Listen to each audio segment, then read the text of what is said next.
Daryl, what are you trying to do to the computer?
We're going to get started in a couple of minutes. Thank you.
In preparation, if you can just rename your window with your organization. I see many of you and I want to be able to call on you properly. Thank you.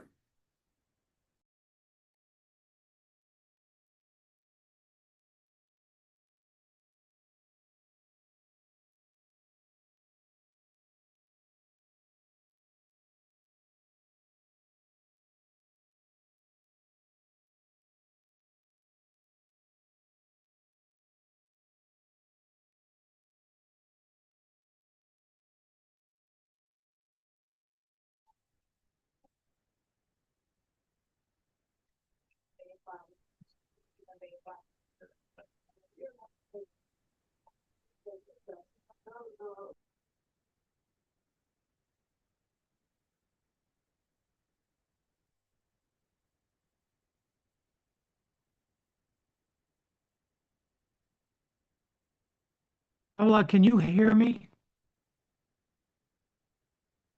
Hello? Yeah, we can hear you. Yes, we can hear you. Are we muted? You're asking me to rename No. my box. I don't know how to do that. No, Thomas, I know who you are. So you're on the agenda. I'll introduce you. We're going to get started in a couple of minutes. We just want to give Okay. people an opportunity to continue signing in. Okay, thank you.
Okay, good afternoon, everybody. It is 6:36 p.m. I'm going to call this meeting to order. We do have quorum, though we don't have any resolutions, but it is important to have quorum. Our vice chair will be joining in a bit later. She is running late. So with that, I welcome you. My name is Luana Ferreira. I'm the chair for Parks and Cultural Affairs for Community Board 12. We will start at 6:37, and thank you so much, Jody and Daryl, also for taking minutes while our vice chair is making her way. Updates and announcements. As you can see on the agenda, we have 2 items that have been topics for discussion that we would like for Parks to give updates on, but that's basically my report. We are having many conversations about Rice Brothers as well as the status of the marina. We're also very excited to announce that Dolphin Park apparently will be opening up very soon. I don't have an exact date because, as you already know, this falls under the purview of the Port Authority and Traffic and Transportation. And then we came in as Parks as sort of like allies because the space does get used as a park, although it doesn't fall directly under the purview of Parks. But word has it that Port Authority is collaborating and working very diligently to open up the park. Hey, Chris, how are you? Where is he? Yes, The spiral. yes. By the. It's right off of 181st Street. Thank you.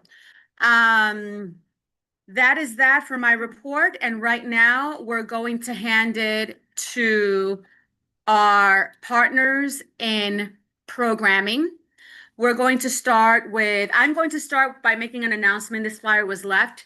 There will be Saturday, May 23rd from 2 to 5 at Alianza Dominicana, a dance festival entitled De Aquí y de Allá, with workshops, performances, and more for all ages, and free refreshments. There's a flyer here. You can go on reserve tickets at Babel Movement, like Babel the Tower, and then movement.org/calendar. So I'll leave this flyer here. With that, then I'm going to pass it to Marty Collins from NOMA. Marty, 2 minutes. And of course, if you are announcing programming, please make sure that you email your blurb to Alexis. It will help tremendously with the minutes. Marty, take it away. Marty, I think I promoted you as a panelist. I don't know if you declined. Hold on. You can. Okay. Marty, 2 minutes. Oh, wait a minute. I just got a text from Marty. In the meantime, while I get this resolved, Catherine Hughes from the Morris Jamel Mansion, why don't you take your 2 minutes while I Sure. resolve Marty? Thank you, Luana. I am Catherine Hughes at the Morris Jamel Mansion, and we have some programs happening this month. On Saturday, we are going to be part of the Harlem Culture Crawl, and we are offering free walking tours. These are our Uncovering Uptown History walking tours. Those are free on this Saturday. You can go and reserve a seat, space is limited, on our website. And that's at 10:30 and 1:30. We are also doing a virtual parlor chat on the third Wednesday. That is May 20th at 7 p.m. That is also free. And we have Oleana Whispering Dove, who is going to talk about Indigenous history in New York. We're very excited to hear from her. She's a really great speaker. And finally, Tavern Night is going to be back again this year in July. So you can get tickets on our website. We've opened it up a little bit more than last year, which sold out at 300. So please do check that out. And thank you. Did I make it 2 minutes? Oh, yeah. Yeah, you still have 1 more minute if you want to use it up. Oh my God. Catherine. Well, the walking tour is really what we want to highlight because we're doing it for free on Saturday. So please take advantage. This is a 90-minute tour. It's really highlighting some hidden gems in the neighborhood. And we end at Trinity Cemetery, where Eliza Jamel is buried. So you can come on our tour this Saturday. Thanks. Thank you so much. Board, do you have questions for Catherine? Thank you so much, Catherine. Marty, I think you're able to talk now. Are you able to talk? There Yes, you go. 2 minutes. Thank you. Good evening, everyone. Martin Collins, Uptown Art Stroll Coordinator at the Northern Manhattan Arts Alliance. We have the Uptown Art Stroll just around the corner. Of course, Community Board 12 is one of the co-founders of the Uptown Art Stroll. And each year we have a pre-stroll concert. This year, the Emmett Cohen Trio and a special guest vocalist, Georgia Hears, will perform at the Harlem School of the Arts at 7:30 p.m. Tuesday, May 19th. You can get tickets on our website, nomanyc.org. It is a ticketed event. Its capacity is 150 people. The 24th Uptown Art Stroll opens Monday, June 1st from 6 to 8:30 p.m. at both the Hispanic Society Museum and the American Academy of Arts and Letters on Broadway and 155th Street. There'll be music by the National Jazz Museum in Harlem, lots of refreshments and plenty of great food. see exhibitions, 7 exhibitions between the 2 museums, and meet this year's honorees on Monday, June 1st. The Uptown Art Stroll is June 1st through the 29th in West Harlem, Washington Heights, and Inwood, with scores of events, exhibitions, and open studios. You can get your copy of the 72-page guide at the opening reception and stay apprised of all events on NOMA's calendar at nomanyc.org. We printed 5,000 guides this year. And finally, we have an exhibition with 46 Washington Heights, Inwood, and West Harlem artists, which will open. The exhibition is titled America, the Beautiful, ? And it'll open on Friday, June 5th from 6 to 8 p.m. here at NOMA's Gallery on Broadway and 176th Street. I'm sure you'll find that show to be very amazing to see. And I hope to see you at all or some of these events in the weeks ahead. Thank you. He's gonna put that on. Oh, yeah, Marty, you know the drill, right? Yes, I emailed both of you at about 5 o'clock today with my report. I will Thank put it you. in the chat. Thank you so, so much. Questions? You're welcome. Sorry, what was the website again, for the? Oh, sure. Marty, can you repeat the website, please? Absolutely. nomanyc.org. That's N like Nancy, O like Otto, M like March, A like Apple, nyc.org.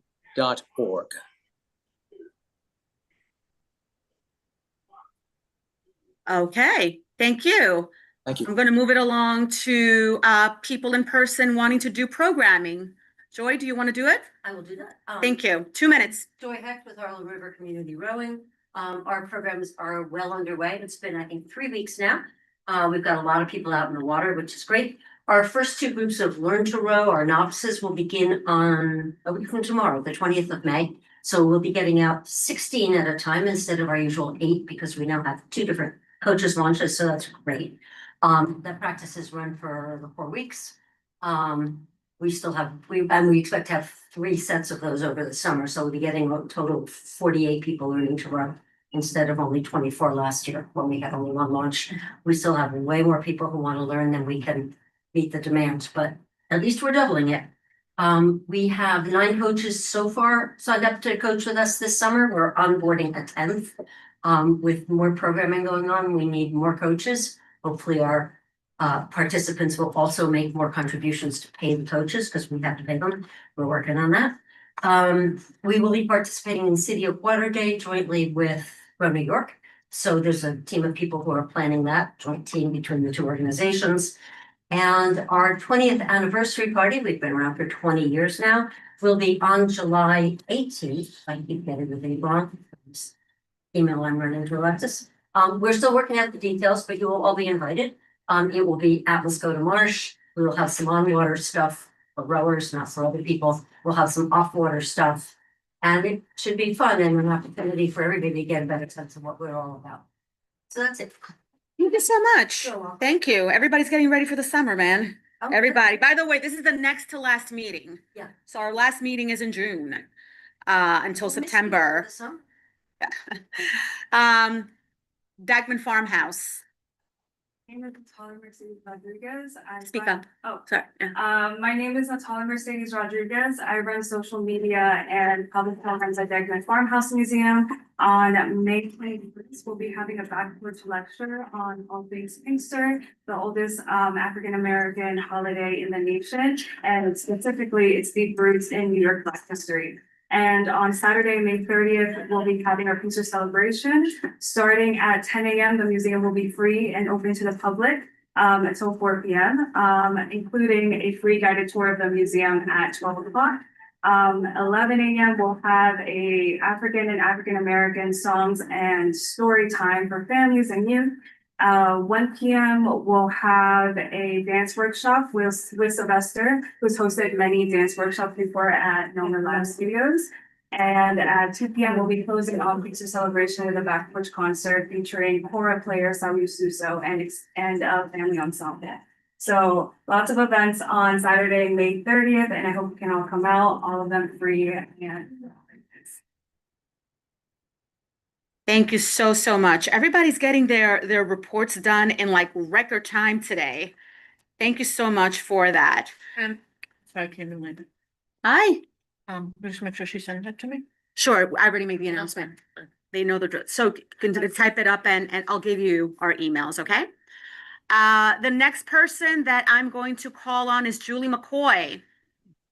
Hello, everyone. I'm Julie McCoy. I'm the Commodore of the Inwood Canoe Club. And like everyone else, we are getting very much ready for summer, and it is fast approaching. So our core public program, our free walk-up kayaking, starts on May 24th. That is Memorial Day Sunday, which is less than 2 weeks away.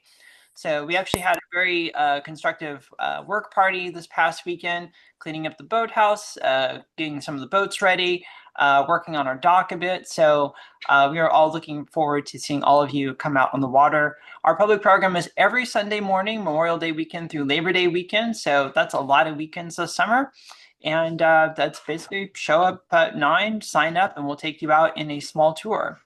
I'm happy to say as well that at the beginning of this month, we had another large shoreline cleanup with our friends at Friends of Inwood Hill Park and with Riverkeeper. We had 28 volunteers, and that went on for 2.5 hours, which is a bit longer than usual. 28 bags of trash, all from along the shoreline there along that bike path that goes south of Dykeman Marina. A couple of bags of bottles and half a bag of broken glass. And who doesn't like a bag of broken glass? Oh, shoot. Is that, You didn't do anything. I didn't do anything? No, I think sometimes it just does that. Thank you so much. Oh, Lord. I hope this was not I will me. pause because I know it's important. These things Thank are you. Yeah, it has to. Julie, when you say that you're doing a cleanup, would you mind specifying where those cleanups take place for a matter of public record, please? Sure thing. Are we recording again? I don't know, and my mouse is not moving right now. It is on. No, it's still paused. Try again. No. Is Paola Wilkins? Okay, No problem. thank you.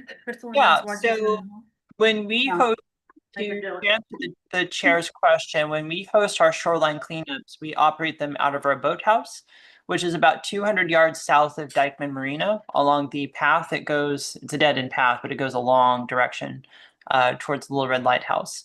So kind of up into the north and a bit south of there. We have little grabby things, we have trash bags, and normally they're an hour and a half, and this one was 2.5 hours. When is the next cleanup? Are they on a regular basis? Excellent question, and I have that queued up. So the next cleanup will be June 6th. We generally do them the first Saturday of the month. All good? All good, I mean, yeah, good. Okay. Yeah, and you know, it's something that we started in the cooler seasons, but we do have them year round. I'm also happy to say that our youth programming partner, Uptown Paddling, has some of their dates in for the first few weeks of the month. So we have 2 events this month, and we have some more coming up in June. So we are busy, and we invite everyone to come visit us for a free paddle Sunday morning, Memorial Day weekend through Labor Day weekend. Thank you so much. I'm going to continue calling on people. As a reminder, if you want to ask questions or speak, please raise your hand. Thank you. Crystal, also, I will need to ask, why are you, for a matter of public record, to please Sure. disclose, why are you online today? Yes, for medical concerns. Thank you. Okay, so my mouse is not working. The mouse pad is not working, so deal with me, please. The next person I'm going to call on is Stephanie Cavan with the Riverside Park Conservancy. Hi everyone, Stephanie here from Riverside Park. I work north of 120th Street, from 120th Street to 181st Street, which includes the waterfront portion of Fort Washington Park. And I just have 2 updates today.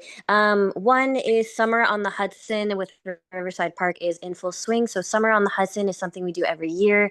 It's a season-long celebration where we host over 300 free events all throughout the 6 miles of park.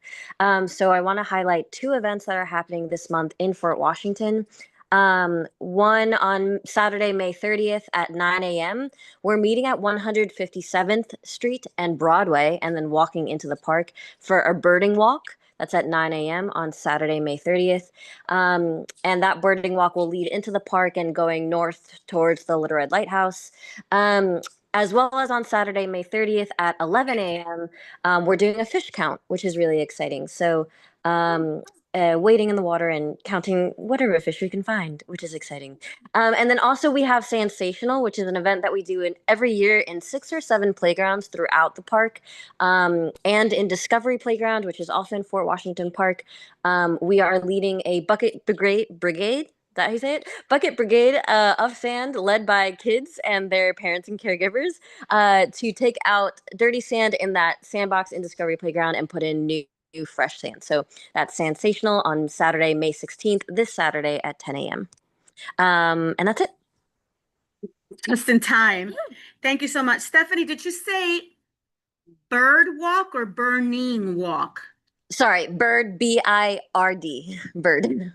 Birding. Oh, okay. All right. Sorry. Because I was like, what is a burning walk? It sounds like a fitness thing. Thank you. Thank you for specifying. No It's problem. Washington Heights version of Burning Man. Yeah. So, any questions for Stephanie? I just want to say thank you, Stephanie. I already got your email. Very proud of you. And then Marty also sent his. Marty Yeah, also sent his. Marty, yeah. Did you want to do your community update, your programming Is update? that it? Everybody else want it? Oh, no, there's still Carlos from Carlos Acosta. Okay, so I'll just go. So, I'm putting on my Classical Theater of Harlem hat. This is our 14th year doing Uptown Shakespeare in the Park in Marcus Garvey Park, the Bridget Rogers Amphitheater. This year we are doing Othello. And as always, it is reinterpreted and rooted in the African diaspora and infused with music and dance. It is free. It begins Sunday, July 5th, and I think we end on Saturday, July 24th. I'm lying, but right now. But what we do is, and it's Tuesdays through Sundays. On Thursdays through Sundays, we have Harlem Night Market that is I do in partnership with Uptown Grand Central, and I don't know if you ever follow TBO Harlem, the Best of Harlem on Instagram. I do that with Tony at TBO Harlem. And we have Harlem vendors. We don't nobody's charged. We give them tents, tables, everything for free. And then on Thursdays through Sundays before the show, we also have community tabling. So we have Touro College of Medicine that does testing, screenings, Beregan Health Center, Children's Health Fund, Pediatric Dental. We have a variety of different community-based and social service organizations. Eddie from Row, New York, I think I saw him on here. Yes. He's going to be tabling. Harlem, you guys tabled last year, right? Yeah. Harlem Night. No, at our community tabling section. You guys did a table for us last year. Yeah, I think we did. So if anybody is interested in tabling, you can email me at my work email, alexis@cthnyc.org. Thank you. Yeah. Just in time. 22 seconds left. Hey. Thank you so much. I see Chris Whitney from Friends of Inwood Hill Park because I don't see Kaya. Chris, will you be speaking on behalf of Inwood Hill Park? Yes, I will. Hi. Before you continue, I also want to announce that both resolutions passed unanimously in the general board, and I want to thank the committee and also Friends of Inwood Hill Park for partnering with us with the memorialization of Sally Fisher. That passed at the board unanimously, as well as the 1% for parks. So Chris, take it away. Hi, everybody. I'm Chris Whitney, the director of Friends of Inwood Hill Park. And I'm very happy to hear about the passage of the Sally Fisher resolution. Thank you for your ongoing support and work around getting that passed. I'm reporting on events that are coming up. So we have our weekly stewardship gatherings that are happening on May 17th and May 31st, and those are from 10 to 12 p.m. And those will continue throughout the growing season on a weekly basis, all meeting at the Seaman and Isham entrance of Inwood Hill Park, where it's going to be renamed in honor of Sally Fisher. We're also working with the Parks Department and you all in continuing the process of the renaming and also revitalizing that entrance. working towards a celebration and an unveiling of the official renaming, and we're looking forward to that. We had our annual Earth Day Festival on the schedule. Unfortunately, we had to cancel because of rain, but we are going to be moving our scheduled events for that day to City of Water Day on July 25th. So our partners who we had for that day and other partners who would like to join, we're looking to have a City of Water Day event on the 25th. And then other programming is TBD. I know we're working with also the Parks Department on a centennial celebration to celebrate the birthday of Inwood Hill Park. That was also postponed because of the construction at the entrance not being complete with the baseball fields. And there's a date forthcoming about that. And there will be other centennial celebrations ongoing that we're also planning with partners. Thank you so much. Thank you, Friends of Inwood Hill Park. I'm having technical issues right now with this mouse, so I'm sorry. It comes and goes. I don't know what's going on with the computer, so I'm going to ask for those online to please have patience with me as I get to your questions, should there be any. Any questions for Friends of Inwood Hill? Go ahead, Alexis. Chris, was there anything you wanted to talk about regarding the plans for Sally that you've been working with, or you want to wait till Chris gives his report? So, I mean, one thing that we as Friends of Inwood Hill Park have been working on, which we brought up at a previous meeting, is revitalizing the gardens. And I'm happy to say that that work has begun, that there were some rose bushes that were removed and we put in some native bushes, some inkberry bushes, and there's some further work and planting to be done with that. And I know we've been working with Parks Department on other items to revitalize that area with, of course, the grand reopening of the baseball fields as well. So that I guess I'll leave to our partners at Parks to talk more about.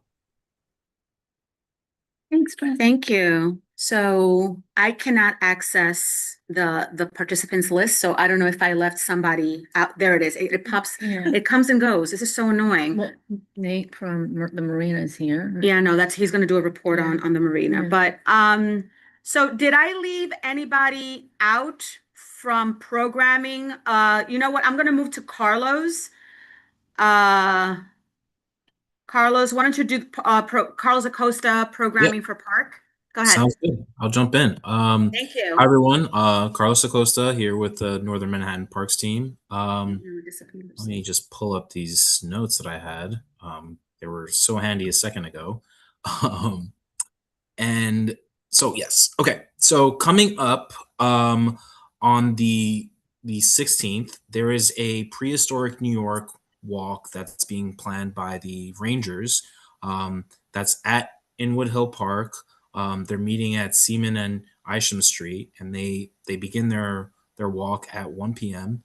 And essentially, it's all about the prehistoric species that may be found in the park, and all the different time periods in which they've migrated into the space.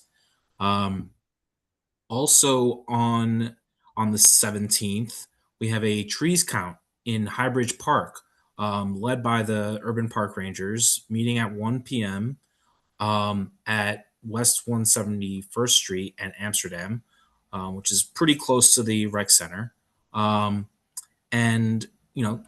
the volunteers alongside NYC Parks will be doing, processing a tree count of the park, and teaching folks essentially the basics of tree ID, how to measure and assess each tree, and they'll be taught how to use the Tree Census app to split up all the data they recover into different zones. Also at Highbridge, there is a art inspired by Eric Carlisle, and that's at 6 p.m. at the Highbridge Rec Center. They'll have a night of painting over 3 different Fridays, we'll create a big piece of art, using the painting style of Eric Carlisle. And that's a great way for everyone of all ages to join in. Moving on the 24th, there's a Black Birders Week birding walk that will be meeting at 165th Street and Edgecombe Avenue in Highbridge Park. It'll be led by the Urban Park Rangers, and they'll be going on a birding hike to celebrate Black Birders Week. That's your time, Carlos. Sounds good. 2 minutes. Thank you so much. I see Row New York. Did you want to report on programming? I see your hand up. Yes, please. Yeah. Thank you. Keep it quick as well. Thank you so much. Thanks. So similar to Harlem River Community Rowing, we have programming opening up in July but we're focused on youth. So our program is Summer Learn to Row. It is 2 camp sessions, 2 weeks at a time, and it's going to be open to students from 8th grade to 12th grade. And it is free for families that make under 100K. We are trying to make the sport as successful as possible, so we want to open up our boat bay in Sherman Creek Park to anybody who's interested. We'll be doing some tabling events like was already mentioned, and I'm happy to take questions or have my info out there if anybody wants to know more about the program. In addition, with Harlem River Rowing specifically, we'll be hosting an event during City of Water Day in Sherman Creek Park. With Harlem River, we'll be doing a fun scrimmage on the water for people to come by and spectate, but we'll also be holding a Learn to Row event on land and some stuff on the dock, and just welcome people to come through Sherman Creek Park. We'll also be connected with Roberto Clemente Park over in the Bronx. But it should be a big fun day. We just want to make everyone as welcome to the water as possible. Thank you so very much, Eddie. Eddie says hello. Yes. Question board from the board first. I Yeah. actually have 2 questions for Carlos Acosta when it's the appropriate time to go back to him. Sure. Eddie, and if you could be so kind to write your blurb and send it to us, that'll be great. Thank you. Sounds You good. had a I will. Thanks question? for the time. I was just gonna say, Yeah. in terms of all of our coaches and the collaboration, Eddie's coaching for us too. Thank He's you. the one who's about to join in on one of them. Thank He you. coaches for everybody. Good coach.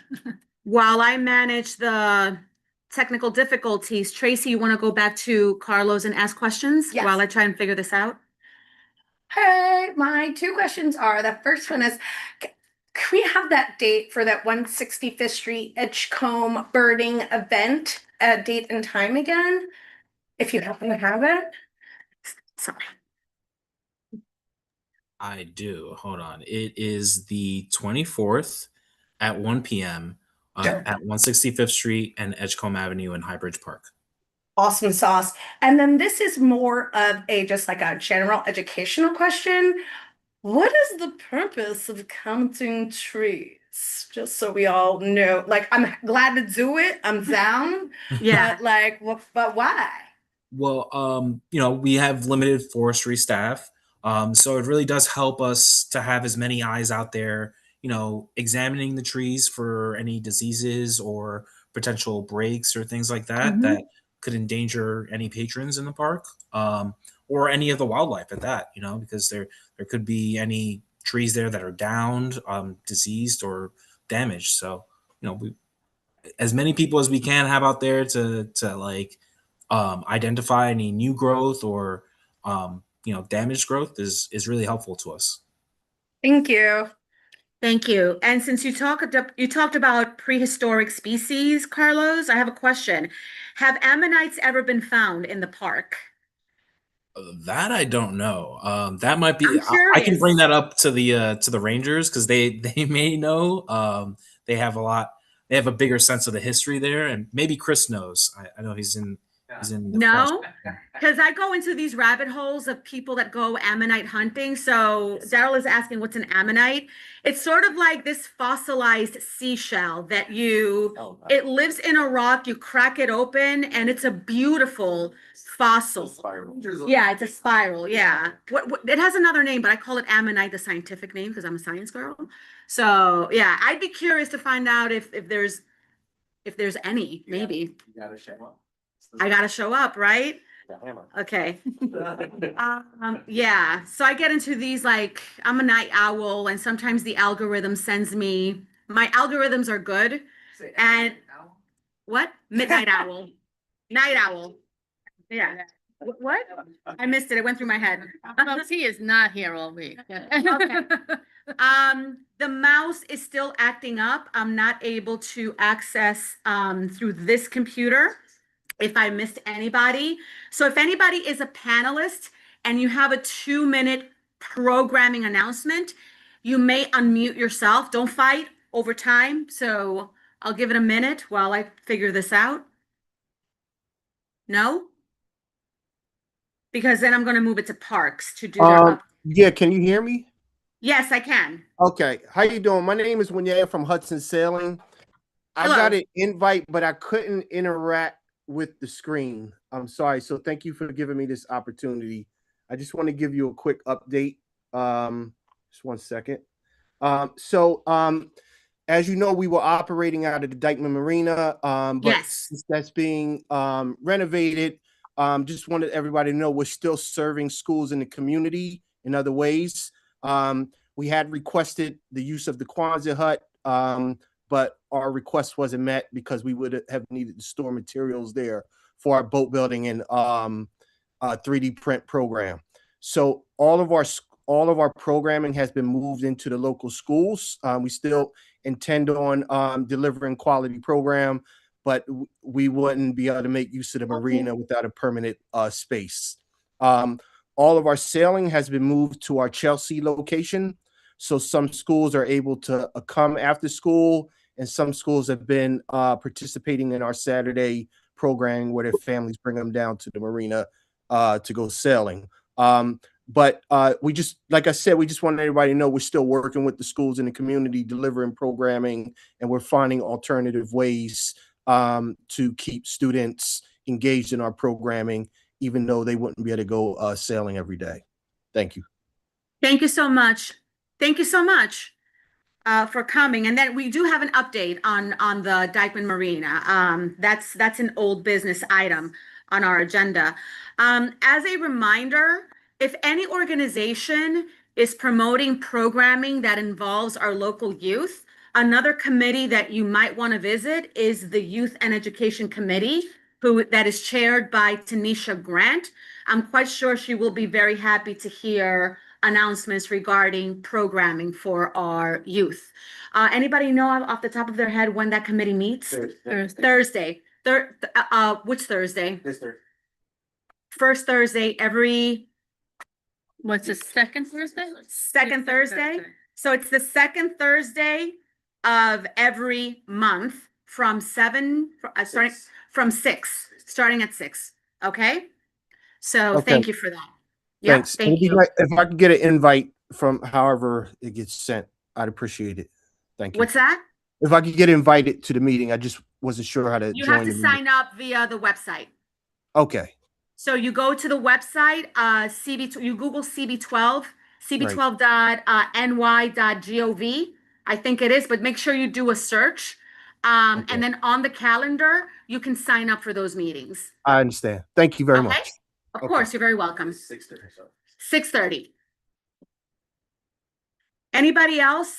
Oh, now we're back in business. Oh, Lord, help me. Anybody else that would like to do a programming update, please raise your hand. I'm looking at our panelists. I don't see anybody in our attendees list that looks like they're tied to an organization. Right? Okay, so with that, I'm going to hand it over to Parks, Chris Heineman. Heineman, right? Heitman. Thank you. Good evening, everybody. Just like to give some news and updates for our Northern Manhattan Parks sector. We're very happy that a couple weeks ago on Saturday, May 2nd, we reopened Lily Brown Playground after a year-long construction. And a little bit of a delay due to a very tough winter. There is one piece of the playground that appears unfinished. It's the interior retaining wall, which was repaired during the contract, but painting unfortunately was not under contract. So that is on us. And we're in the process of trying to line up a mural with potentially some funding from the mayor's office. So that is in the works. So one way or another, we will get that wall painted. In the meantime, the park is beautiful. If you haven't been down there to visit it, please do so. We have new fixed post staff there. Osvaldo and Mr. Javier, they're there most days during the week, and they're really going to be wonderful stewards of that space. We also have another joint agency cleanup with the Department of Sanitation tomorrow during alternate side hours from 163rd Street, essentially from Lily Brown Playground up to 165th Street along the median. That is DOT's median, but which we are responsible for the cleaning of.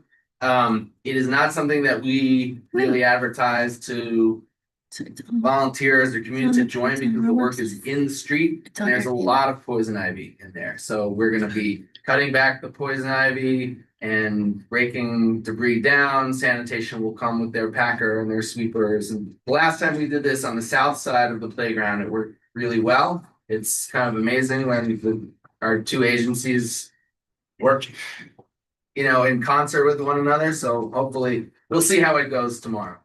Can I just ask you, Chris, have you had any luck coordinating with DOT on this as well? We have not had any luck coordinating directly with DOT, particularly on what we understand their responsibility to be, which is the forestry component and sort of clearing the dead and dying trees out of that area. So we continue to try to coordinate that piece. Yeah, I think we're gonna work on a, just for your purpose and for you guys as I well. want him to do the 10 minutes and then save the questions to the end. Yeah, that way we don't interfere with his report. Yeah. As Chris Whitney from Friends of Inwood Hill Park noted, Inwood Hill Park's 100th birthday was just this last Friday. It's last Friday, I believe. So the community parade and the ribbon cutting for the new ball fields but they were postponed due to logistics and the construction and the rain. And so we will share a new date soon. It's likely to be an upcoming Saturday. In Isham Park, we have another mural project that started today. This is the retaining wall along Park Terrace West, kind of going up the hill from Isham Street. And we're working with a local school they're started to clear the landscape kind of between the parked cars and the retaining wall. And they're going to be working on this. This is a community participatory mural. So if anybody is interested in helping on the cleanup side, on the painting side, please contact Carlos. Just email Carlos Acosta, Acosta@parks.nyc.gov if you are interested in participating. It'll be over the course of the next few weeks that is prepped and painted. In Fort Tryon Park, Billings Lawn reopened to the public after not quite a year-long closure. Reopened on Monday, May 4th. It is beautiful. It is lush. It's never gonna look better. And we're gonna do our best to really take care of it, and potentially with some seasonal closures as needed, just to kind of manage traffic on it and make sure that that lawn stays healthy and beautiful looking. Cloisters Lawn, also now in Fort Tryon Park, we have a retaining wall reconstruction. There's 3 retaining walls that need to be reconstructed, 1 from drunk driver and 2 from giant oak trees that fell and took out retaining walls over the last year. That work is going to start late spring or early summer. We already started to stage stones, some materials in the triangle just before the cloisters. So if you wonder what that pile of rocks is, that's what that is.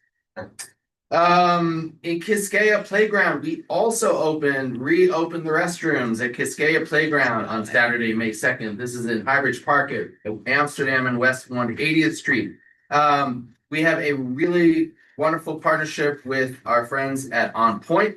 They are setting up 5 days a week from Monday to Friday, roughly 8:30 or 9 o'clock to about 4 o'clock in the afternoon in the park as sort of ambassadors for anybody coming into the park looking to do things that are not really appropriate in the playground. And directing and use and essentially direct folks to across the way. So what we have seen now is families and daycares and school groups coming into the park. Instead of doing a 180 when they get to the playground and seeing what's going on, they're kind of coming in and playing. The playground was not reconstructed, but the restrooms are. So the restrooms are finally open. And On Point's been a huge help there. We also have the Juntos 180 Coalition, which is hosting draw and build events every Saturday in May and Zumbas on Wednesday. So again, Carlos has all the details on that if you'd like more details on that. Also Highbridge, we have updated Highbridge Park brochures, which will be printed and available for all later this spring, thanks to a grant. Also in Highbridge, we have the Edgecombe Dog Run at West 162nd Street that we have materials purchased and staged, and we're going to be working with, we're going to do this as an internal build, and we're going to be doing this over the course of the summer. So we're going to be putting up fencing, putting a concrete pad down, laying mulch, and by the end of the summer, the dog run should be open at West 162nd and Edgecombe. On the fire front, I wish I didn't have anything to report, but we have had already 3 reported fires to FDNY so far in the last month, all in Highbridge Park. One was semi-substantial, less than an acre down below the soccer field. And FDNY came and put that out with really no incident. And then we had a series of campfires off the new Chestnut Trail in the northern part of the park, kind of just south of McNally Plaza there. And those fires, really a set of daily fires that was going on, precipitated an emergency joint agency cleanup last Saturday, 5/9. So the encampment that was there is no longer there, and hopefully does not pop up again. So we're very, attuned to the potential for fire danger. We're in a drought right now.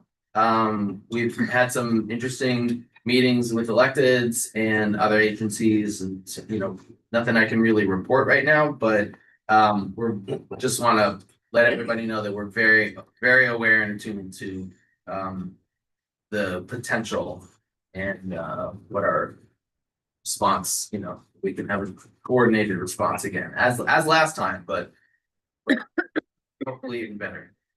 On the capital project side, so the ball fields have been a little bit delayed. We have some punch list items, and we are waiting for a final DEP inspection of the new sod. Sod looks gorgeous. Again, this field is never going to look better. The fences will come down very soon, potentially as early as this Friday, but more likely next week. And then there will be likely play on the field before our ribbon cutting, which is great. We're very excited that people are going to be enjoying those 3 fields, those that have been closed for a little over a year now. Inwood Hill and Isham Park retaining walls reconstruction. There are 2 walls under construction. Those will be finished this late spring for both projects. And then there's another retaining wall in the alley of Isham Park. This is kind of the south side of Isham Park that already the wall is failing, and the contractors already put like safety bollards around it to kind of just keep the public safe, and that will undergo reconstruction as soon as the other 2 are done. West 186th Street basketball court, about 70% time elapsed on that construction project and a little over 50% of the work. They're catching up from the winter, progressing steadily, all is going smoothly, slated for completion end of August. Another retaining wall on J. Hood Right. This is at the end of Pinehurst. This is the retaining wall and the ADA ramp reconstruction. That is also progressing steadily. That is slated for completion end of December of this year. 181st Street Pinehurst Steps, the garden reconstruction. This is stairs from the end of, from that one end of Pinehurst down to 181st Street. Construction is underway. One side of the stairs remains open. That is slated for completion in March of 2027. So that's just about 2 months underway now.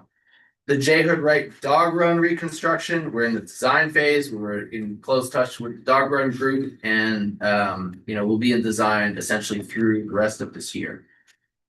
And lastly, the Fort Washington Greenway CPSD study. This is the Capital Project Scoping Development Study. So this is essentially what can we do with the Upper Greenway to improve its resilience, to plan for detours if and when the Upper Greenway along that northbound Henry Hudson Parkway has to close for any repairs or reconstruction. And this is almost done. It was a year-long study. They would like to present at the June meeting because they Contact Paola to make sure they get on the agenda, yeah. We'll do that. And then if I have a minute left, I'll see if I could cede my time back to Carlos if he has any more events to announce. Carlos, you have 1 more minute. Yes. I think the only other event I wanted to highlight was Hike the Heights. That's coming in June. I'm not sure if they were here to kind of toot their own horn, but June 6th, from 11 to 3, they'll be hiking the heights. It's a great way to learn about the neighborhood and get to see all the different sites. But yeah. And thank you. If you want to sign up and volunteer for it, I would go to hiketheheights.org, and that would be a good way to join in on the fun. Thank you so much. I'm going to move it back to Jody, who had a couple of questions, and then I'll keep a running list of speakers. So Jody, you go first. Yeah, Daryl, and then you. So I'm going back to Lily Brown. Sure. Is there going to be a ribbon cutting? Yes, there will be a ribbon cutting. We're working with Steve Simon on getting a date for that. Okay. And I just think it's important to note that this particular area that Chris talks about, where he's coordinating with the 2 agencies, DSNY and New York City Parks are working together. It's a stretch of parkland that goes from 158 to 165, and it sits between Upper Riverside and Middle Riverside, and a lot of it is residential. And this particular agency has been and it also is steep.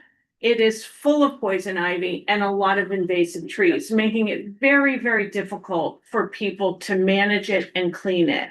And Parks has been the only agency over the years to do anything. Parks owns only the Lily Brown section. It is completely under DOT's jurisdiction. And yet this particular agency is the only one that has been doing the cleanup on this with no help until recently when DSNY came to you. And now from what I understand, DSNY and Parks are doing an amazing job. But what they need is DOT to come in and clear it so that it's much safer for them to access it. And they're having a very difficult time reining in DOT.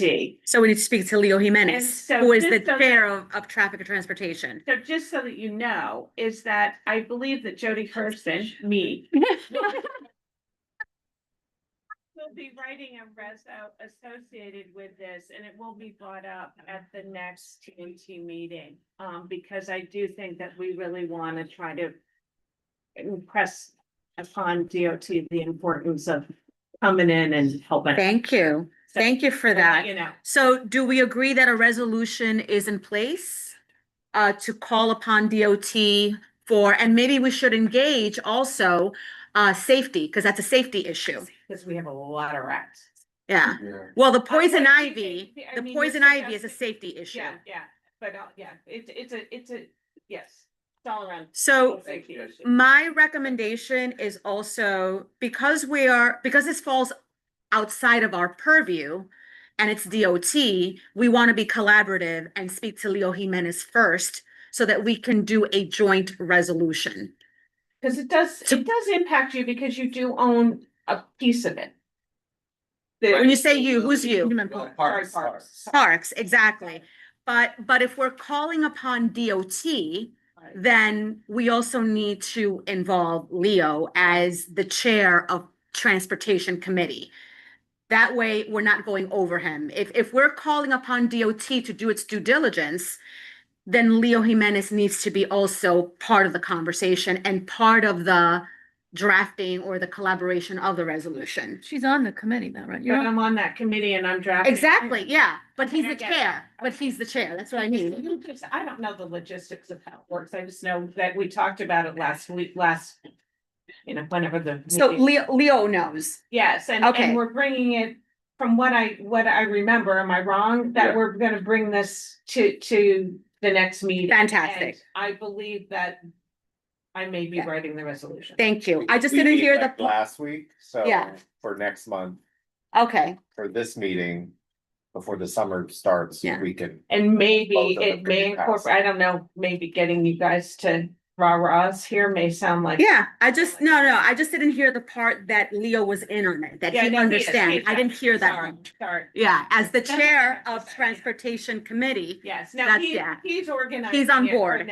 For next. great, thank Might be you. something to mention in the next executive meeting, since it's two committees are involved. Right, Yeah. yeah. Daryl, you're next, and then Alexis. Anybody else has a question for Parks? Okay, I just had a few questions, and I for think, the board. I think this is actually probably mostly falls on DOT, so just FYI, but I just want to double check. There's that, when you cross the street to go to the cloisters if you're entering from the south side. That is not a stop sign. And there's like buses and other From traffic. the circle. No, if on when you're in the park, Corbin Drive, when yeah. you're in the park. Yeah. I'm saying, and you go like all the way up toward the cloisters. Yes, so there's a And- stop sign if you're on Margaret Corbin Drive. If you're coming up from the highway, there is no stop sign. That's right. Right. Right, they have the right of way. Coming up. Yeah, but I don't think, and I witnessed it personally last week when I was walking around, and someone thought, because it looks like there should be a stop sign, they started walking and then almost got hit by a car. You mean at the crosswalk? At the crosswalk Oh, itself. I see. Yeah, I think there used to be. no, I don't know. I mean, Yeah. there is a stop sign just south of there. Yeah, At where, where the junction, where the right, bridge is. right. But there's not one. But to get that, It really should be like a yield to pedestrian. Right. Because that's the case with the other crosswalk as well. It's on the south side. but that is a DOT issue, is that right? As far as you know? Yes. Yeah. But it's something that we, I mean, we have to coordinate the road. Street safety there with them, so Right. that's something we could work with them on. Okay. I mean, ideally, like, I would love to see a raised crosswalk there. And another one on the south side. But, Yeah. The DOT tends not to do that when it's on a bus route. Yeah, It's possible, but they tend not to do it on a bus route. because especially so many tourists go up that way, and it looks like it should. Yes. stop. So Yeah. some traffic coming around the Yeah. entrance in. Yeah, okay. The other thing I was wondering about, and I think we talked about this is transportation. Barbecue areas. Yes. Is there the signage, is there like standard signage by all barbecue Well, we have areas? two barbecue areas. They're both in Inwood Hill Park. One is on the peninsula, on the far side of Field 6. So you'll see the red cans and a big trash around. That's the one designated barbecue area. And it's permittable, so you can, you can reserve space essentially, or not, you can go. Just, I mean, maybe I'm misstating this. It's like all the grilling areas, I mean. Really, these are like. There's more than two. Well, There's there a are lot. two Designated. designated. The keyword here is designated. One is on the peninsula. The Yeah. other one is in Dykeman Fields by the bridge and the hockey rink. That's the second designated. And there's some in barbecue Fort Washington Park too. I'm not just talking Inwood Hill Park. I'm talking all zone. the. In Fort Washington, maybe in District 14. That's possible. Okay. So south of the bridge along the water, that's, yes. Okay, so my question though is about like standard signage, and is there anything about amplified noise? Well, amplified noise is not technically allowed in the park unless permitted by us through the permitting system with the sound permit from NYPD. If people have like a Bluetooth speaker and it's reasonable, it's very difficult to enforce that. I mean, if people have like speakers coming out of the back of their cars, you know, that's a Right. 3-1-1.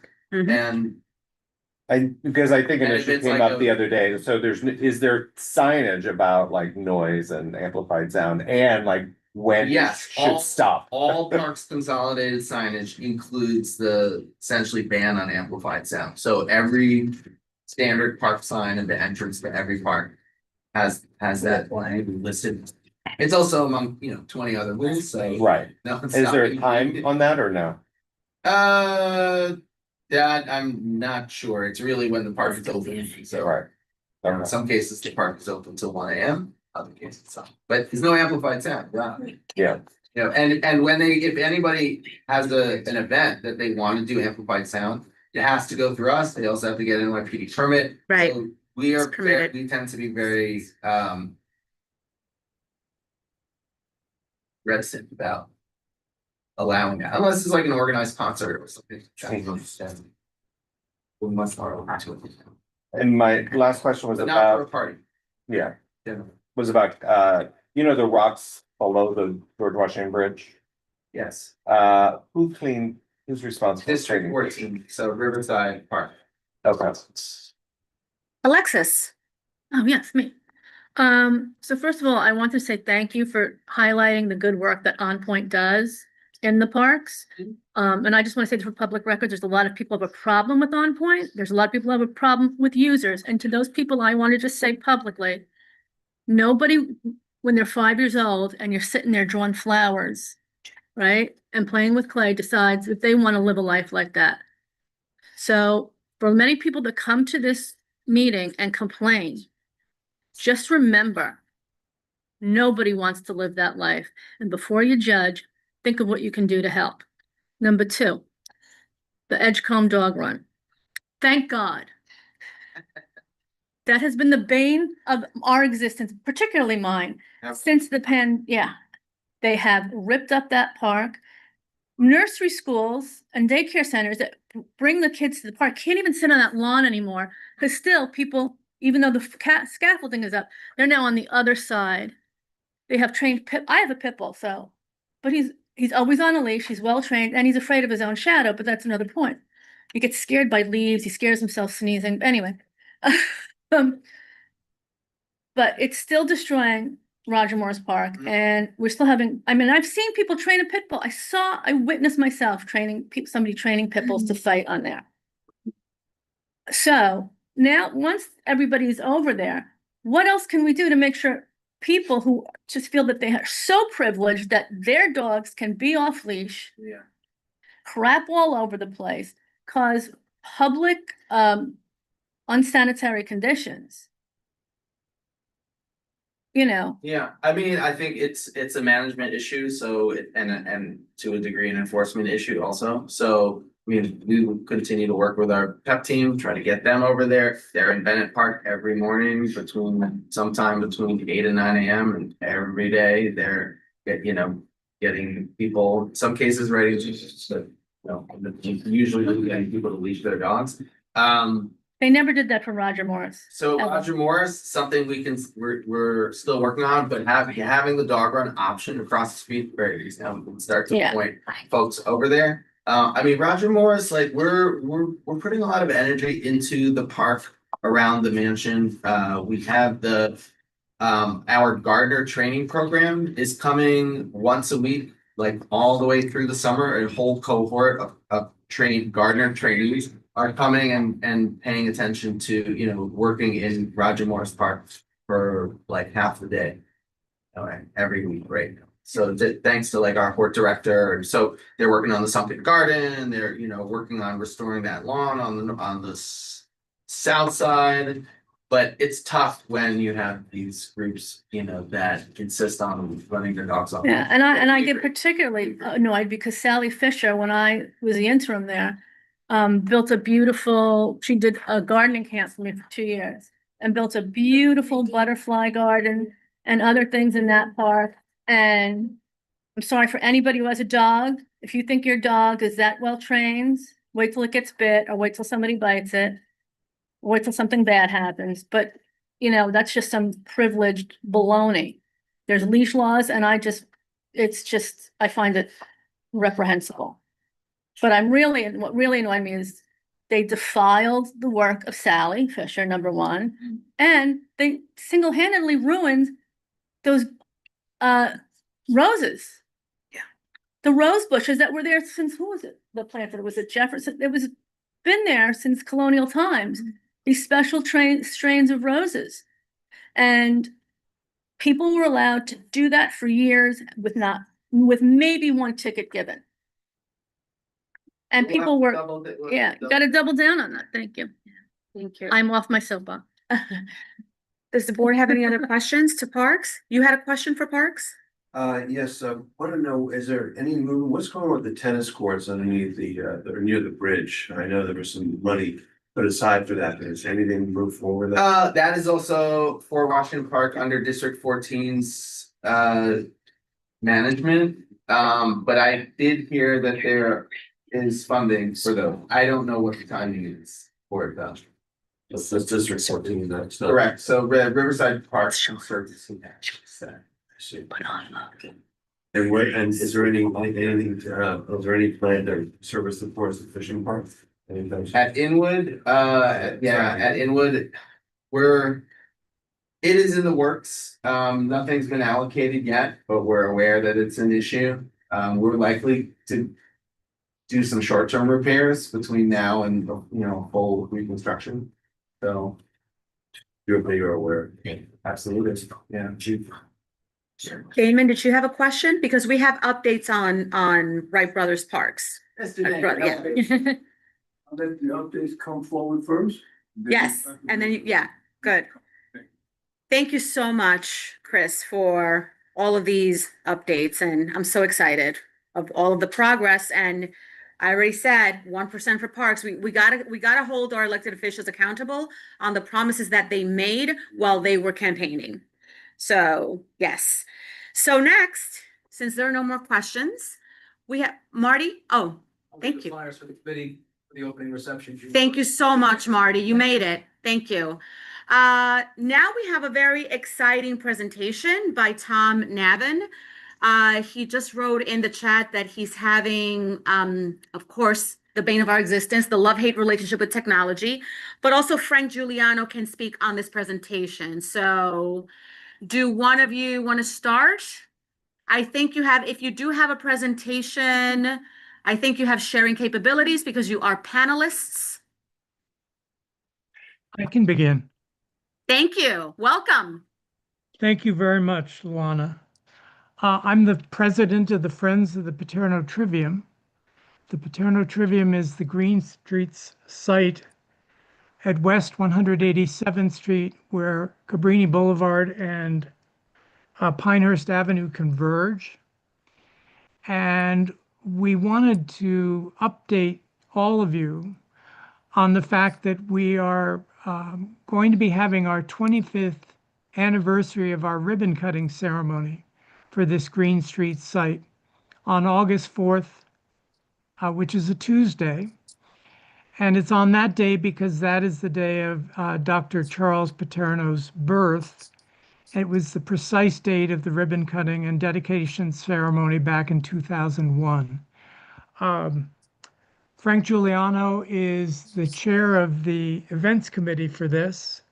And it's details information, but in essence, at 10 a.m. on Tuesday, August 4th, we will be having a ceremony at the Paterno Trivium, West 187th Street, Cabrini Boulevard, and Pinehurst Avenue.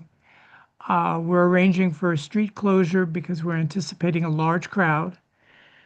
And this is a very exciting moment. 25 years of this very active Green Street site. It's the last crosswalk before PS 187.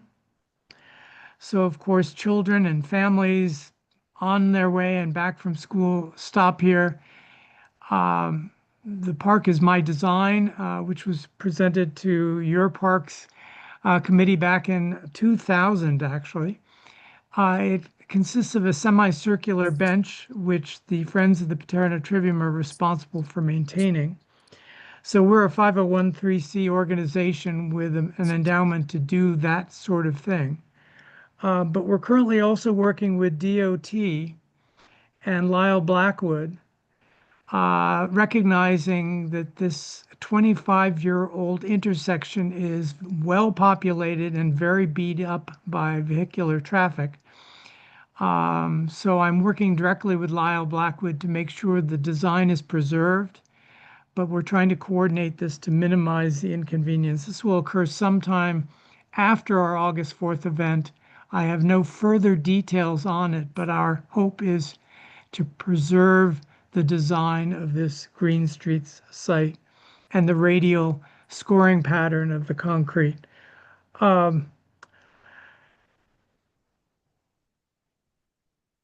Frank, is there anything you want to add? I'd just like to say that we'll be inviting any of the participants who show up that morning to come back to the Hudson View Gardens community room for a little celebration, a toast of lemonade and Prosecco and cookies and strawberries, just to thank you all for being part of this important community amenity. Thank you. Do we have any questions, Jody? Yeah, actually, it's probably to you, Luana, more than anything, but would it be worth, since it involves DOT and the preservation of this area specifically, that he do some type of presentation to TNT? Sure. I'm not opposed. Yeah, but I mean, is it a good Absolutely. idea? Yeah, I think so. He should be Yeah. extended the invitation, absolutely. yeah, so. Thank you. Jody's our DOT ambassador, so I'm excited about that. A lot of So, yeah, I cross-pollination. mean, if I could ask you maybe to just, possibly do a Zoom presentation, for TNT, that would be great in June.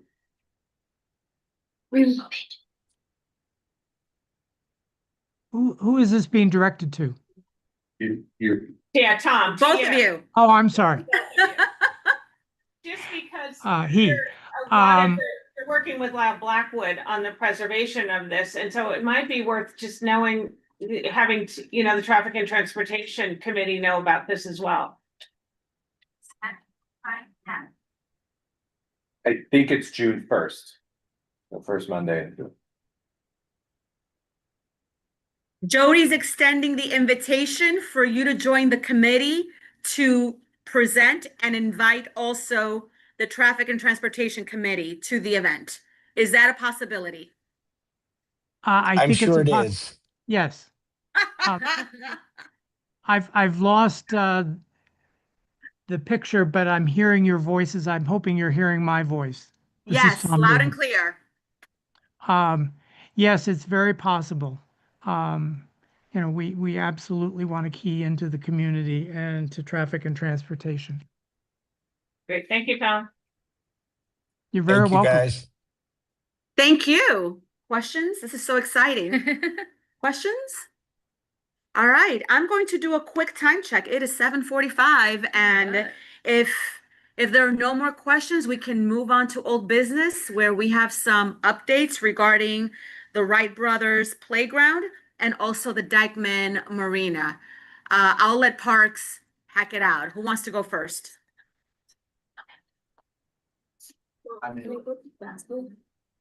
Oh, I lost. I mean, I can say I don't. Go ahead, because I just lost my capability to point to somebody again.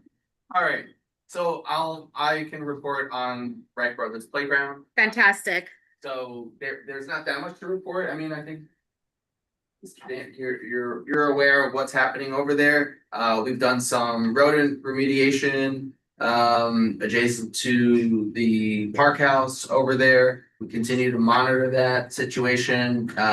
It has not, I don't believe it's gotten worse. It should be getting better, but we got the summertime coming upon us, so we're gonna have to keep on top of it. We also have the school construction authority that is constructing a mini pitch on the site of the handball courts. And as a result, they're gonna have to close a portion of the basketball courts. So together, working with Mr. Damon and ourselves, we are very attuned to this, understanding too that the basketball courts are in need of some attention. And so we're taking this opportunity to ensure that the contractor fully reconstructs the surface of the basketball court when they restore the site following the end of the mini pitch construction. That's very good. So also, I think it's worth noting that we have some interested elected officials in doing another walkthrough. I think you were on that thread,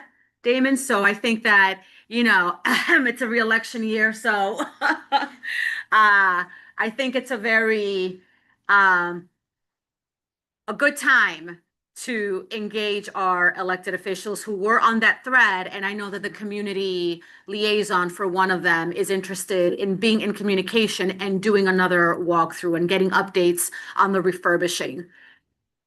So I don't know if a fixed date technically, but I do know that Parks, Jana, Chris, Carlos, I do know that there's an event Friday, 29th of May, beginning at 2 p.m. And it's like an open house. They're going to be talking about planting and other things, taking comments, ideas, whatever else they have, vendors out there, maybe a little bit. Streets coming, we're going to try to get them to come so that they can offer some type of skills contest with the basketball. The 29th seems like a very good date because the general meeting for the community board is on a Tuesday, the day after Memorial Day. And we need to be able to actually invite the entire community board, those who want to partake, to come and see what's really going on. I come and I talk, respectfully, Chris, everybody here has a lot of enthusiasm, but we really don't know the situation at Wright Brothers. It's much worse than people think. With the school construction authority putting up a soccer field, which is part of the adjacent to the basketball courts, the concept that they're going to do the repaving of the basketball, it's not in black and white, but it's a real good concept. I don't know how that's going to pan out. I mean, we are, one agency working with another agency. I don't hear a plan B. All I know is that Trish Shimamura was at the park a year ago and the ball dropped from there. The administrators and everybody uptown, they're talking about rats. Respectfully, so is the NYCHA people that just took over the 3 NYCHA buildings talking about rats. So is the custodian inside of PS 28 talking about rats. Al Taylor was talking about rats, but his was below 155th Street. He's the assemblyman. I don't have the tools, I guess you could say, or the link to put all these different agencies together. But it seems to me that people don't understand. The C train runs 2 levels down on St. Nicholas Avenue. It's not just a C train. The A train is underneath of it. We're talking about 40 or 50 years of a tunnel that's nothing but rats and everything. So when Chris and them try to do a little bit of abatement with the rats and so forth, they're going up against a task that's much bigger than what people think. Every time we remove the rats, they come back almost worse. And I'm the one, personally, I would take it personal, but you'd be surprised how times I have to start calling them in the summertime, blowing up their phone, because I'm getting calls about rats in the kiddie park, gates being locked, water not, all that other stuff. But this whole thing about PS 28, we're talking about trying to find band-aids because everybody knows that we haven't sat to the table talking about capital funding, which could take 3 or 4 years on that. So I'm not even messing with it. We need to have everybody at least come to visit when y'all have that event on May the 29th. And I'd like to make that announcement when the general meeting for the community board on Tuesday, the 26th, the day after Memorial Day. So a couple of things. Thank you. This visitation is on the 29th at 2:00. Yes? Is that correct? I'm only saying that because, you know, a lot of us would love to be there, but we also have our day jobs. And unfortunately, this is a volunteer, well, fortunately, but this is a volunteer position and not everybody has the luxury, the privilege to just vacate their day job. But, you know, we're still trying to broker conversations, right? I think that, you know, what Parks is doing in terms of working diligently for the refurbishing and what can be done within limited budgeting issues. I'm going to try and be there. I cannot make that promise, but I will try and be there. I think that our elected officials should be invited. Those are the most important people because those are the ones, especially our council member that has budgetary possibilities or powers, right? That's number one. Right, yeah. And then number two, if Parks is saying that they can help with the rats, then they can. But then when you speak about the subway and NYCHA, that is housing. That is the MTA. So, you know, I wish I had, you know, a little magic wand and make them disappear, but I can only work with what we have in front of us, which is Parks. I don't know if anybody else can shed some light, some very massive community organizing, perhaps. I think the more the better, the louder the voices, the more you will be heard. But we're making slow progress. Yeah, go ahead, Alexis. So, and please forgive me if I've completely blipped on this. So is there like a legit Friends of organization around the park? No, there's not. What we have is, organization, quite old, we usually dedicate to sports. Not anything else funding, but that would be called Sugar Hill Neighborhood Association Incorporated. Okay, so that's, you can make that, you know, you can roll, I don't know, yeah. And truth be told, I probably would have to reach out to some of the members here going forward to reorganize the platform of the 501c3. Everything is in place, it's been taxes, whatever. But, you know, the mission statement and all those little things need to be tweaked, but yeah, we do have something. I don't have a moment's peace until the middle of August. But if you reach out to me after August, like after the middle of August, I'll sit with you, I'll go over all that paperwork with you. You are eligible, and actually you could might do this right now. There's something called the Awesome Grant that you might want to look up. It's rolling, gives $1,000 to small grassroots organizing. And then you should also look at Citizens of New York website because they have all these great micro grants, but that are specifically for community organizing and friends of type groups. There's a lot of small entities and then big agencies that have never sat to the table. And when I mentioned that, here's a major large corporation took over most of all the NYCHA buildings. That company is called Faria, Faria Management. And they go far as first past Washington, D.C. That's how big it is.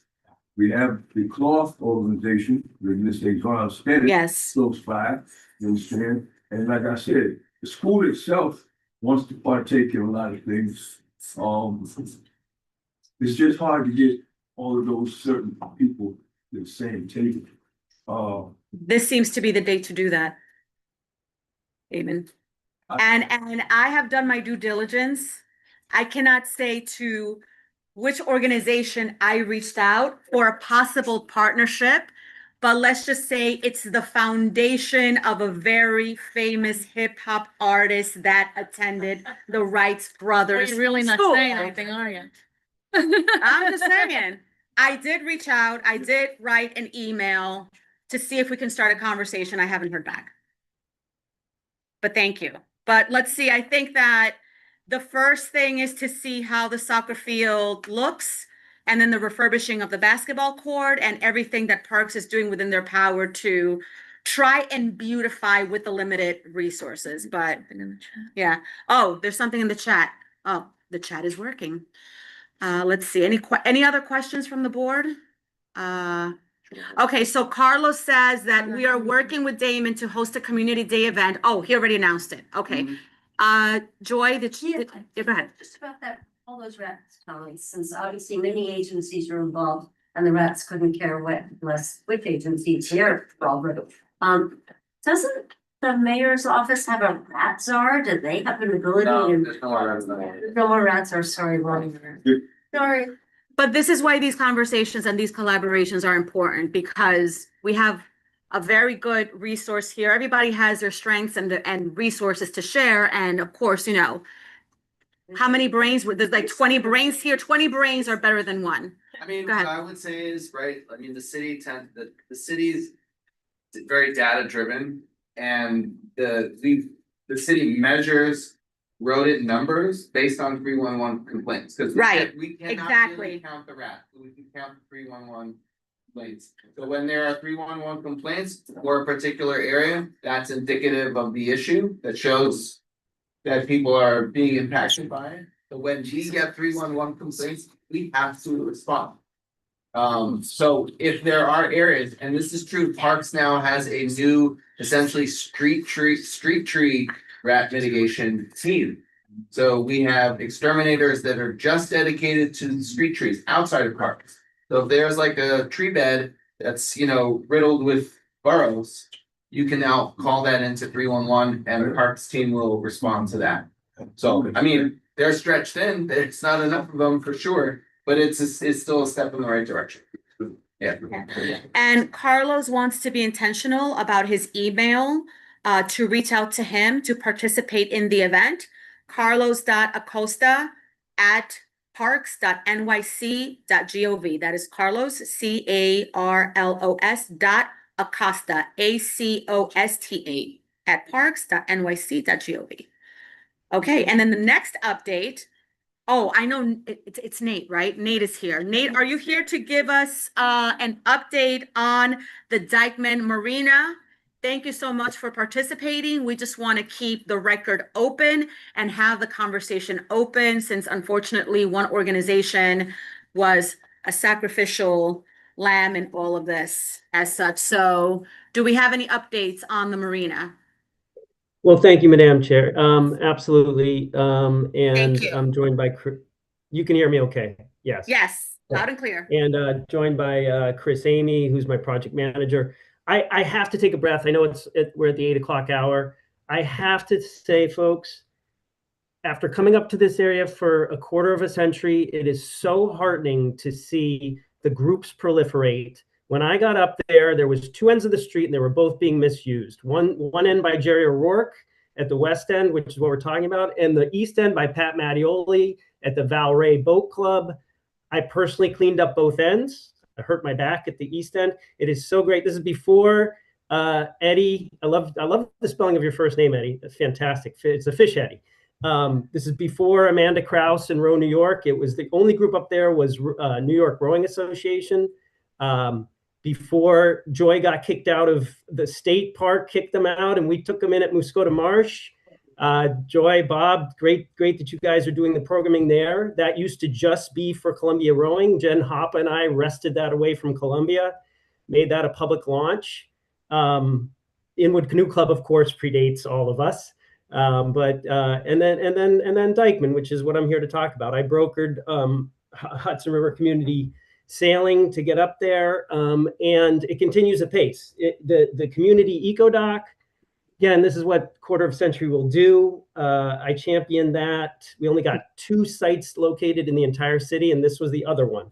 The other site failed. We had to remove it from Bay Ridge, but we're finally in the home stretch. I feel that we're finally going to deliver on this project that's been long anticipated, and the programming is just going to be amazing. We brought in Clearwater for the first time to the site 2 summers ago. We just have great future capacity for this facility. I'll point out as well, it's the only boat launch in the entire city, because it's the only place where Robert Moses had to build his road high enough that you can actually get a boat trailer under it. So the boat launch stays open. It's the only place in the entire island of Manhattan where you can launch a boat, which is fantastic. So just exciting to see Inwood get this sort of recreational treatment more than probably anywhere, certainly in Manhattan, but in the city. So I'll have Chris do a quick, I know you guys have seen it, but I think it's a good refresher. You guys have been along for the long haul. I'll have him do a quick reminder. I want to point, I'll get to where we are here and now, but Chris, why don't you go through that? And then I want to talk about some programming.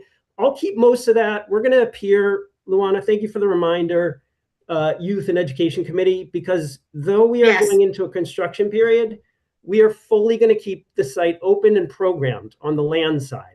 So the construction does not impact the land side. We're doing some work, which I'm going to talk about briefly on the land side. But the last slide, I want to talk about some of the programming we're doing while the construction is going on. So Chris, why don't you move quickly through the slides you have as a reminder for everyone what the project is, and then we can talk about timelines. Do you have slides? I do have slides. Hi, this is Chris. Oh, the other Chris. Okay. And I am working to get those slides up now. Go Forgive ahead. me, we're used to using a different system here at the city. There we go. Can you all see my Would slides? 5 minutes be good, or you do need more time? I think I can do this in 5 minutes. Great. All right. Can you all see the slide up on the screen here? Yes. Okay. Yes. All right. So just like as Nate said briefly, I'm just going to give an overview of the project. This is the site as it appears today, with the 3 key areas that are involved in the project is the Inwood Canoe Club pier, the marina docks themselves here, and then the Dyckman Street End and Shoreline. Those are the 3 prime sites for the project. In the marina, the floating dock system, as you know it today, is being removed and replaced with a fixed pier, concrete pier, more resilient structure with a wave screen to protect the site from debris and ice and vessel wakes. An expansion of the number of slips. That eco dock that Nate mentioned will be installed, allowing for a more diverse types of vessels to visit the site. And a human-powered vessel and dinghy dock will be provided as well. The whole thing will be in deeper water as well, so we can get deeper draft vessels. So generally, it's just a major upgrade over the existing dock system. The Inwood Canoe Club pier, the repair there is largely replacement in kind, so to the untrained eye, you won't really be able to see much difference. I've been working, or Parks has been working closely with ICC on a temporary relocation plan while the construction's ongoing. The public programming that they typically offer, similar to what Julie mentioned earlier on in the call or on the meeting here tonight. We do anticipate that to continue during construction, to be relocated right now, tentatively at Muskota Marsh, at the Columbia dock that Nate just referenced. So working to mitigate the closure there. And then this is the street end design that we have in mind. You'll notice the fishing pier is being removed, replenishment of the sand at the shoreline, removal of that old concrete foundation that's eaten up so much of that space, installation of a kayak get down so people can get down to the water, and this creation of a park plaza at the street end. There will be also a better connection for the greenway for cyclists, and the parking lot will remain because of the need of the concession restaurant there to have access to parking, but it will be better controlled, so it won't have the same issues that we presently see with kind of unfettered use of the street end there for by vehicles, especially in the evening. So I have some renderings here. I'll flip through them, but while I do that, I'll just talk a bit about the schedule. Oh, sorry. One other thing I wanted to mention. Sorry about the street end. It's really key that I make sure people make sure this is clear to people that the key work in this project is the in-water work, because of moratoriums, because of which is, you know, environmental permitting tells you when you can and can't do construction in the water. So it's key that we get that work done at once. The mobilization costs are very high for in-water work as well. So when I show this street end, I just want to make it clear that, you know, if funding's available, you know, we'll do this with this project. If we have to go back to the well for more funding, Parks is committed to transforming the street end, but the priority first and foremost is the in-water work. So just wanted to make sure that was clear. In terms of schedule, I'll just talk as I flip through these renderings and you know, considering time. But the goal is still to get into construction this year. A lot of work has already begun at the site that you'll hopefully have noticed. There's been a clearance of the boatyard of debris and old equipment to make space for laying down of the staging area. There's been gate and fence upgrades to the site that have been ongoing. Also, the docks have been decommissioned, and Right. just recently, I think in the last 48 hours, if you're paying attention, demolition began on the pile system, so that, to make way for the incoming pier. So this is the site, as I said, as it is today, and this is the overall look at what the site will look like when the project is complete. So along with some of that work that we started doing, there's a lot of work being done to ensure continuity of programming as best we can at the site as we get into construction. And I'll pass it off to Nate to talk a bit about what the outlook is for programming in the next few years. Okay. Thanks, Chris. We'll do this quickly. Again, probably more appropriate for Thursday. But I do want to point out again, yeah, you can see behind me in my screen, we've started. We're removing the pilings, and we've found, again, I don't want to speak for Minway and Hudson River Community Sailing, but part of my efforts with the continuity of operations. First of all, ICC, thank you, Julie, for being such a great partner throughout this. We've got 2 locations where when we get to there, we're phasing it so that that we can keep them there this summer until really the wrecking ball comes to. Well, actually, that's under pier work, but they're going to have to vacate. So we've got 2 locations where they're going to be able to do operations from further south on the Greenway, also at Muscota Marsh.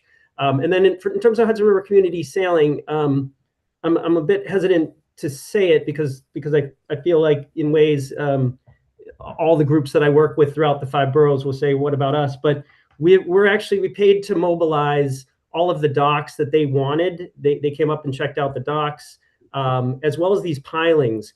We're mobilizing those to West Harlem Pierce Park so that they can try and utilize that site while this construction is going on. So in addition to their Chelsea Piers operation, which is their primary one, which Minway mentioned, we're also looking at trying to help them out at West Harlem Pierce Park. So in December, I paid for the docks to go down to a barge off of Staten Island, where the Dock NYC operation is. That's also going to support Harlem Rocket. I don't know if anyone got out there this past summer, but they've had a hard time. That's the tour boat that Michael Preston and Gary Johnson have tried to get underway. So we had them at Dykeman this past summer for some test runs. I think it was well received.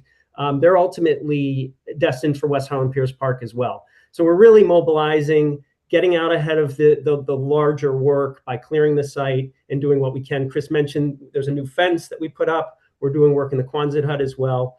All to say that that we're moving things forward. So and again, we have to time this around the moratoriums. Building in New York City waters is the stuff of legends. There's 13 agencies we're working with, but we're in the home stretch here, which is great news. So I'll end on this slide. Happy to answer questions. This was just, there's a lot on this slide. I'll just tell you, we're doing everything we can to keep the site accessible, open, and expand what we were doing before. We've now got a contract with Movies on the Stars. We're actually going to take that out of my expense budget because apparently we only get 3 per district. It gets political, but we're going to actually do it at least every month, if not every other Friday. We'll see what kind of turnout we get, but we have a private contractor that we can hire to do Movies Under the Stars. That's an easy one, just to throw up the screen and have people know. Basically, maybe, who knows, if it's popular every Friday. But we've kind of budgeted that out, so we'll see what kind of reception that gets. I won't go through each of these, but partnerships, you can read the slide. City of Water Day, of course, is a big one. I heard it mentioned by a few parties here. We're partnering with some groups. One group we're bringing in this year for City of Water Day is Brooklyn Boat Works. They do community boat building. We're going to see if they can use the site as well. That's why I put tentative. That's in the organized programs where people can sign up and it can be a student engagement opportunity. We just met with our public programs to see if we can do a Shape Up NYC and a Kids in Motion at the site. We are working with urban park rangers for ecological tours and classroom programs. If you guys haven't been in the Quonset hut, again, when I think about the transformations that I've overseen in my quarter century, when I first set foot in, of course, it was this club scene. It was pretty grotesque. I won't go into. I mean, it was gross. The things I removed from the Quonset hut personally, and then it became a liquor storage cabinet, of course, when it was La Marina. When you guys come and see this, we've bought smart boards, we've bought 3D printers. This is now a classroom space. We bought tables, chairs. We are really working. We're moving the kayaks out. This is really going to be a community space where we can do these robust programming. So we're just starting at realizing the opportunity that. So I throw a lot of groups in here. Yeah, sorry, I'm probably overrunning my time, but yeah, I put it in the chat. Oh, sorry. Okay. All right. Finally, our internship program is fantastic. We're working with the New York City Community Department of Community Youth and Community Development. We've got summer youth employment programs. We've got an internship with Harbor School. So come see us. We got a lot going on this summer. Thank you. And happy to answer any questions. Nate, thank you so very much for your enthusiasm. So work has already started, because I just want to clarify that was sort of like the trepidation of the whole closing of the marina. So I'm happy to hear that. I'm going to, does the board have any questions? Daryl? I was just wondering about the fishing pier. Is that not being replaced then? So thank you, Daryl, for clarifying. It is being replaced, and I've taken a deep breath because I'm going to maintain it. My staff are going to maintain it. It's being integrated into the marina. Thank you, Chris. It's being moved. That street end where the beach area is being opened up. The visuals of that are going to be fantastic. And then it's being integrated, and then we're leveraging that as well to build the eco dock off of.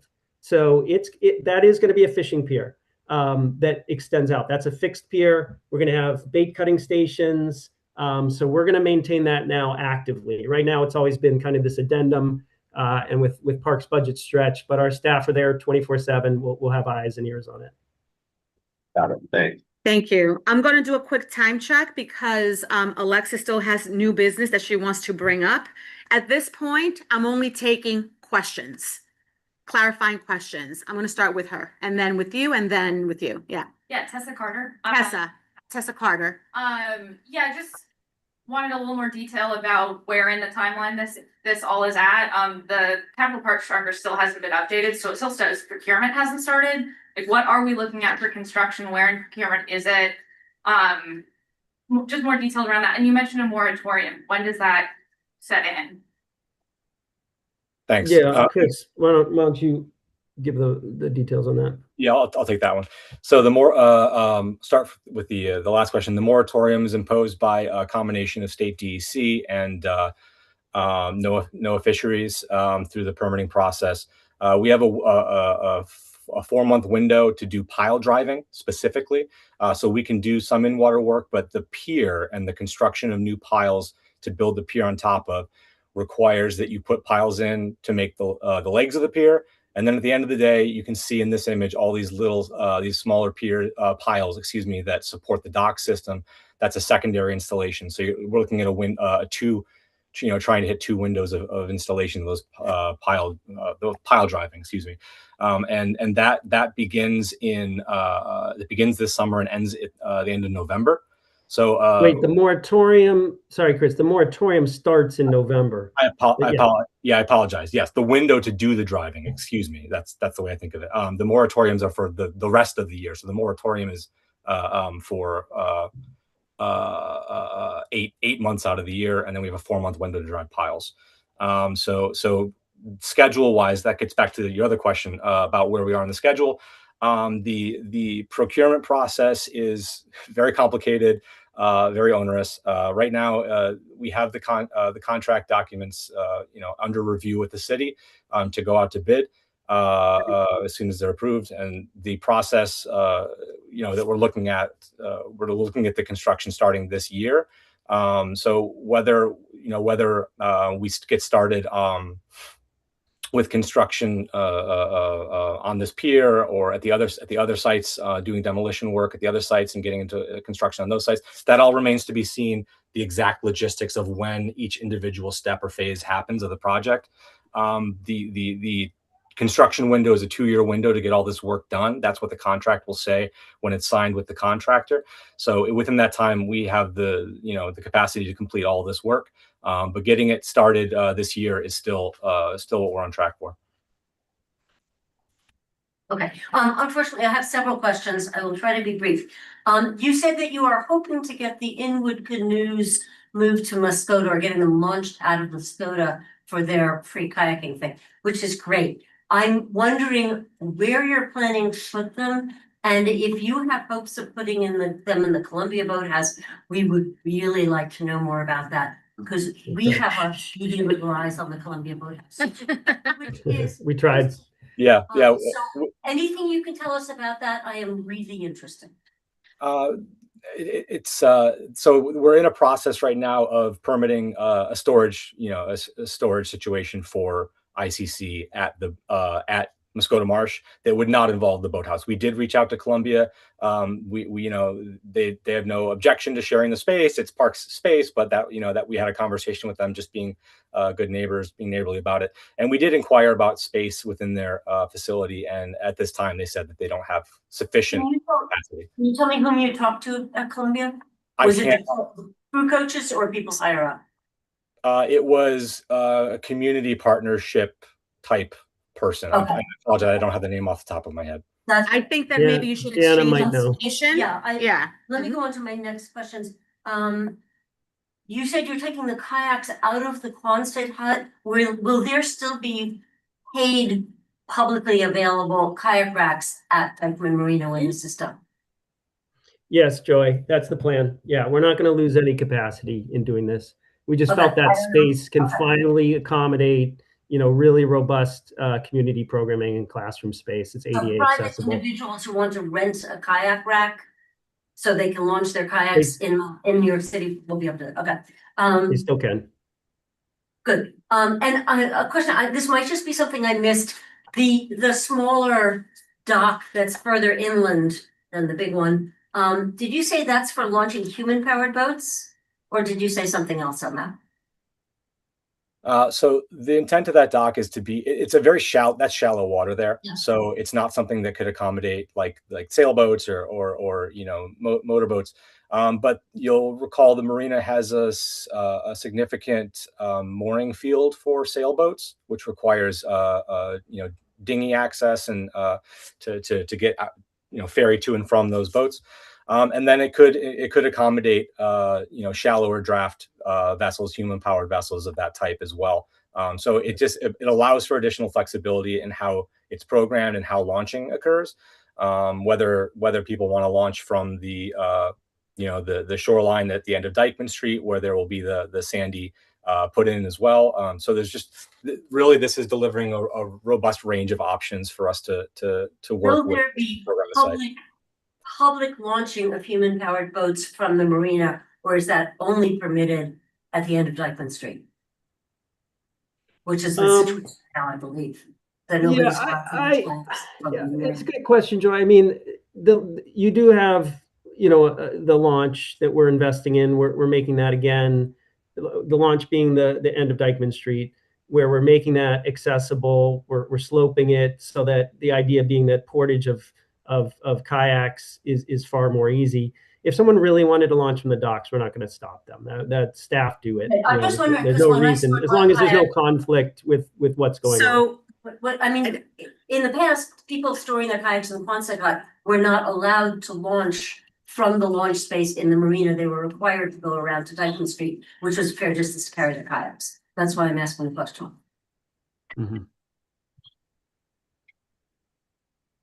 So I need to refocus this conversation. This presentation is all about the timeline of the construction, not about individual questions about the design, because the design already went through. So yes, your question. I just had a question about what the status of the Hudson restaurant is in all this. Is it open? And That's a concession. It's a concession. Yeah. Concession. Yeah. Thank you, Luana. I'll just say briefly, you're right. I don't work for concessions. But it is, I'm at site every week. I need to know what's going on. It's open this summer. It's open on weekends, from Memorial Day to Labor Day. And then I believe the license is expiring, but if you have a specific question, you can speak to our revenue group about that. I just noticed what little thing, I'm delighted that we were listed as a partner, but I'm not sure why, but I'm happy about it. Yeah. And if, Chris, you can give us your email address so I can follow up with you on Columbia. Yes. That'd be great. I thought you had a request to use the classroom space. Am I making that up? I got that from, I'm gonna throw my yes, staff you under the did. bus Okay, then. good Arthur enough. Cortez. Yes. I I wasn't part of got a that. request from you to use the classroom space. Got it. And I'll put my email in the chat once I'm done as presenter. Thank you. Yep. Okay, then. So I don't see any questions from the board. I think there is one item that Alexis wants to bring into new business. Yeah, or announcements. Also, okay. Do you want to do new business? I can also make mine an announcement. Oh, yeah, mine's short. If you want. All right, so, thank you to whoever was taking the minutes. I don't know who was doing Oh. it today. Thank you. Both. Okay, so, Crystal, I haven't gotten your minutes from March. You have put us in non-compliance. I understand this is a volunteer position, but I need those minutes. I need whatever you have, because now I'm gonna have to do them so that we can be in compliance. Period. It's not a discussion. I just need them. Okay. The email It was is disrespectful. how you we posted don't it. need, yeah, I'm we sorry, don't. no. You Alexis. need to hear it. Yes, but we can say our message and. Okay. Okay, okay. So, the email is christopher.amay@parks.nyc.gov. Thank you. Yes. Oh, mine was a week. I think we talked about this offline at some point. I can't remember when, but about the Broadway Mall people. They used to come here. I haven't seen them in a while. I went to their website. It doesn't look like there's anything new. I think for us, it only stretches as far as, what's that called, Mitchell Park? Just a couple blocks from here. But if they have something in the works for art projects, it'd be great to hear from them. I was just in a meeting with them somewhere, but let me go look back Oh, at my you were? notes. Yeah, like for work. They Yeah, were, they used to come at least once. a yeah, but I year. mean, like for something that we was doing classical theater, they came in. Oh. So Right. I'll I don't look think I at have a that. contact for that organization. There's a new executive director. I'll look Right. at my Oh, notes. is that- Yeah. Yeah. And I mean, we can always extend the invitation. It doesn't mean that they're obligated to attend. The only obligation is thinking about it. parks right now, It's like one part, maybe two. maybe. Okay. Any other comments, new business announcements? Do I have a motion to adjourn? Motion. Second. Jody motions to adjourn, second by Daryl, and the meeting is adjourned 5 minutes earlier than usual at 8:25. Okay. Thank you. Thank you.